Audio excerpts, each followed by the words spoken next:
Hello, how are you doing? It's just me.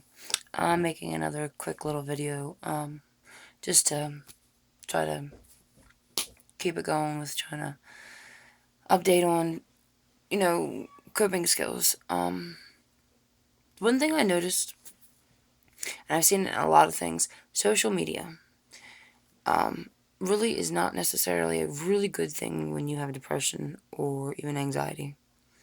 And I'm not trying to get into it a little bit deep, but especially now after everything to do with our new president, you can't go on social media and not see something.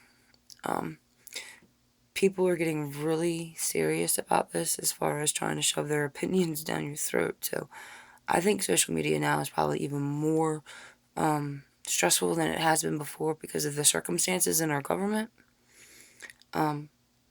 So I've noticed that when I would get on social media, or people that I know they would seem to get, it was like a trigger.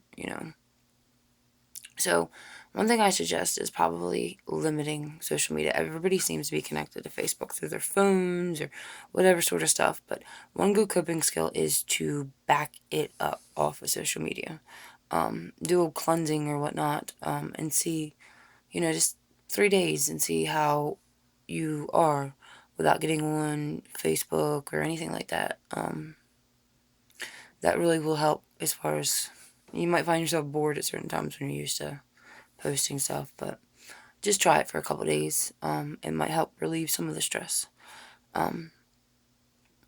Also, I would limit your exposure to certain things. Like, another thing that seems to trigger people a lot is like the news. And I'm not saying don't watch the news. It's just now it's just like a big circus. It really is. So you got to watch what media you get your information from so that you know it's accurate. But at times you just got to step back from that too. Especially now, it seems more like a reality TV show than it does actually the news. So it's just something else that I would suggest if you're having a difficult time or you need a coping mechanism. Is sometimes it's just backing it up, knowing what triggers you and just backing it up. I gotta work on that because if it's a trigger and I get upset, I'm gonna be like full force, but that's really not good for your anxieties and stuff. And especially if other health conditions, it's not really necessarily good. But anyway, I just wanted to jump on here real quick and just do a really short video, and just start working more on coping. I'm trying myself. Like I said, these videos are really one of my ways of trying to cope, but I don't know. It's difficult. I think it's difficult for a lot of people who suffer. So when I think of stuff that helps me, I just post it on here. I'm not even sure if anybody really cares, but anyway, bye.